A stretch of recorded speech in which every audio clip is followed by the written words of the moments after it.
আসসালামু আলাইকুম, সবাইকে স্বাগত জানাচ্ছি পিপিআর 2008-এর বিষয়ভিত্তিক টিউটোরিয়ালে। আজকের বিষয় ডকুমেন্টস ইন প্রকিউরমেন্ট। প্রকিউরমেন্টে যেসব ডকুমেন্ট ব্যবহার করা হয় সেগুলো নিয়ে আলোচনা করব।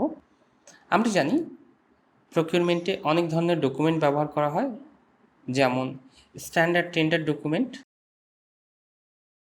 টেন্ডার ডকুমেন্ট বা টিডি, টেন্ডার, RFP বা request for proposal, proposal document and proposal.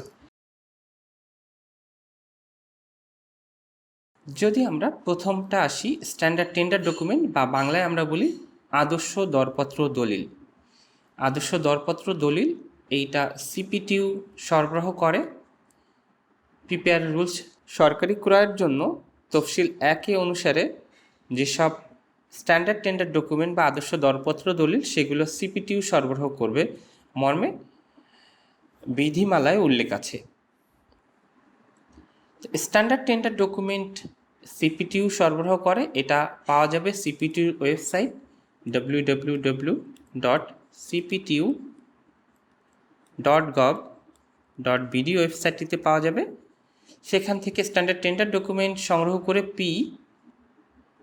Tender আহ্বানের জন্য, বিশেষ করে গুডস এবং ওয়ার্কসের টেন্ডার আহ্বানের জন্য কাস্টমাইজ করে টেন্ডার ডকুমেন্ট তৈরি করে। স্ট্যান্ডার্ড টেন্ডার ডকুমেন্ট যখন কাস্টমাইজ করে তখন এই ডকুমেন্টের নাম হয় দরপত্র দলিল বা টেন্ডার ডকুমেন্ট। এটার সংশ্লিষ্ট বিধি রেফারেন্সে লেখা আছে। দেন টেন্ডার ডকুমেন্টটা সরবরাহ করা হয় টেন্ডারারদের কাছে। টেন্ডারাররা তখন এই দলিলটা ফিল আপ করে, তাদের রেট, স্পেসিফিকেশন, যেসব ডকুমেন্ট চাওয়া হয় টেন্ডার ডকুমেন্টে সেগুলো তারা ফিল আপ করে টেন্ডার সাবমিট করে। তখন সাবমিটকৃত অফারটার নাম হয় টেন্ডার বা দরপত্র। তো আমরা যদি মালিকানা নিয়ে দেখি, স্ট্যান্ডার্ড টেন্ডার ডকুমেন্ট বা এসটিডি এর মালিকানা হলো, এটার মালিক হলো সিপিটিউ।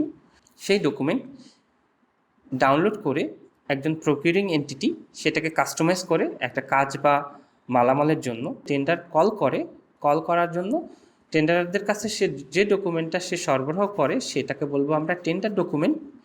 এবং টেন্ডারাররা এই টেন্ডার ডকুমেন্টটা ফিল আপ করে, যেসব রিকোয়ারমেন্ট তথ্যগুলো এবং ফর্মগুলো ছিল, বিশেষ করে tender submission form, টেন্ডারার information form, price schedule, technical schedule, specification, তারপর যে ডকুমেন্টগুলো চাওয়া হয় সেগুলো ফিল আপ করে একটা কমপ্লিট টেন্ডার সাবমিট করে। যে টেন্ডারটা সাবমিট করা হলো সেটার মালিক হলো সেই টেন্ডারার। তো গুডস এবং ওয়ার্কসের ক্ষেত্রে এসটিডি এই প্রসিডিউরটা আমরা মালিকানা চেঞ্জের অপশনটা দেখলাম, সিপিটিউ, এবং হলো টেন্ডারার।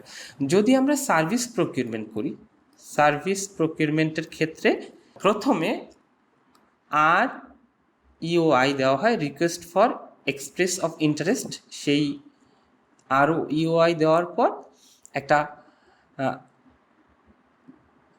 টার্মস অফ রেফারেন্স বা টর প্রস্তুত করা হয়।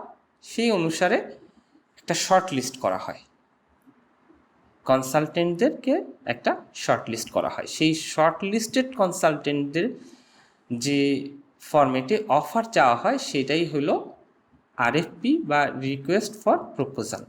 এই RFPর ফরম্যাটও সিপিটিউর ওয়েবসাইটে দেওয়া আছে। একইভাবে সিপিটিউর ওয়েবসাইট থেকে ডাউনলোড করে এটাকে কাস্টমাইজ করবে এবং শুধুমাত্র RFPটা শুধুমাত্র শর্ট লিস্টেড কনসালটেন্টদেরকে দেওয়া হয়। এবং এই যে যেটাকে কাস্টমাইজ করবে, তখন নিজের মতো করে যে ডাটাগুলো তার দরকার, কাজের স্কোপগুলো, সেগুলো সে কাস্টমাইজ করবে।